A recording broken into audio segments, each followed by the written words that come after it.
ನಮ್ಗೆ ಯಾಕೆ ಅಧಿಕಾರ ಇಲ್ಲ ಕರ್ಮಫಲದಲ್ಲಿ ಅಂತ ತಿಳ್ಕೊಳ್ಳೋಕ್ಕಿಂತ ಮುಂಚೆ ನಾವು ಅರ್ಥ ಮಾಡ್ಕೋಬೇಕು, ಕರ್ಮದಲ್ಲಿ 3 ವಿಧ ಇದೆ. 1 ವಿಕರ್ಮ, 2 ಕರ್ಮ, 3ನೇದು ಅಕರ್ಮ ಅಂತ. ವಿಕರ್ಮ ಅಂದರೆ ಅದು ಕೂಡ ನೀವು ಮಾಡೋ ಆ್ಯಕ್ಷನ್ ಅಥವಾ ಕೆಲಸ ಆಗಿರುತ್ತೆ, ಆದರೆ ಅದು ಶಾಸ್ತ್ರದ ವಿರುದ್ಧವಾಗಿರುತ್ತೆ. ಭಗವಂತ ಇದನ್ನು ಯಾವುದನ್ನು ಮಾಡಬೇಡ ಅಂತ ಹೇಳಿರ್ತಾನೆ, ಅದನ್ನು ವಿರುದ್ಧವಾಗಿ ಮಾಡಿದ್ರೆ ಅದು ವಿಕರ್ಮವಾಗುತ್ತೆ. ಈ ಜೂಜಾಡೋದು, ಕಳ್ತನ ಮಾಡೋದು, ಮದ್ಯ ಮಾಂಸ ಹೆಂಡಗಳನ್ನು ಕುಡಿಯೋದು, ಸೊ ಇದೆಲ್ಲ ವಿಕರ್ಮದಲ್ಲಿ ಬರುತ್ತೆ. 2ನೇದು ಬಂದು ಕರ್ಮ ಅಂತ. ಸೊ ಕರ್ಮದಲ್ಲಿ ನಾವು ಮಾಡೋ ಎಲ್ಲ ಆ್ಯಕ್ಷನ್ಗೆ ರಿಯಾಕ್ಷನ್ ಬರುತ್ತೆ, ಅದು ಕರ್ಮ. ಇದು ಶಾಸ್ತ್ರಬದ್ಧವಾಗಿದ್ದರೂ ಕೂಡ ಕೃಷ್ಣ ಇದನ್ನು ನಮಗೆ ಸಜೆಸ್ಟ್ ಮಾಡಲ್ಲ.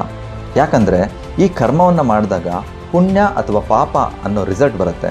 ಸೊ ಈ ಎರಡನ್ನೂ ಎಂಜಾಯ್ ಮಾಡಲಿಕ್ಕೆ ನಾವು ಮತ್ತೆ ಬರ್ತ್ನ ತಗೋಬೇಕು, ಅಂದರೆ ಮತ್ತೆ ಹುಟ್ಟಿ ಬರಬೇಕು. ಹೇಳ್ತೀವಲ್ಲ, ಪುನರಪಿ ಜನನಂ ಪುನರಪಿ ಮರಣಂ ಅಂತ. ಮತ್ತೆ ಹುಟ್ಟಬೇಕು, ಮತ್ತೆ ಸಾಯಬೇಕು, ಮತ್ತೆ ಹುಟ್ಟಬೇಕು.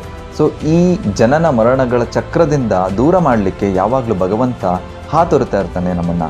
ಆದರೆ ನಾವು ಈ ಕರ್ಮದ ದಾರಿಯಲ್ಲಿ ನಡೀತಾ ಇದ್ದರೆ ಮತ್ತೆ ಈ ಪುನರಪಿ ಜನನಂ ಪುನರಪಿ ಮರಣಂ ಈ ಸೈಕಲ್ನಲ್ಲೇ ಸಿಕ್ಕಾಕೊಳ್ತೀವಿ. ಅದಕ್ಕೆ ಭಗವಂತ ಈ ಮಾರ್ಗವನ್ನು ನಮಗೆ ಸಜೆಸ್ಟ್ ಮಾಡೋದಿಲ್ಲ. 3ನೇದು ಬಂದು ಅಕರ್ಮ ಅಂತ. ಅಕರ್ಮ ಅಂದರೆ ನೀವು ಕರ್ಮವನ್ನು ಮಾಡ್ತೀರಾ, ನೀವು ಆ್ಯಕ್ಷನ್ನ ಮಾಡ್ತೀರಾ, but there is no reaction. ನಾವೆಲ್ಲರೂ ಕೇಳಿರ್ಬೋದು Newton's third law, every action have equal and opposite reaction ಅಂತ. ಆದರೆ ಇಲ್ಲಿ ಭಗವಂತ ಹೇಳ್ತಿರೋದು ಅಕರ್ಮ, ಅಂದರೆ ದೇರ್ ಇಸ್ ನೋ ರಿಯಾಕ್ಷನ್. ನಾವು ಈ ಅಕರ್ಮವನ್ನು ಮಾಡೋದ್ರಿಂದ ನಮಗೆ ಯಾವ ರೀತಿಯ ಕರ್ಮಫಲ ಅಥವಾ ರಿಯಾಕ್ಷನ್ಗಳು ಇರೋದಿಲ್ಲ.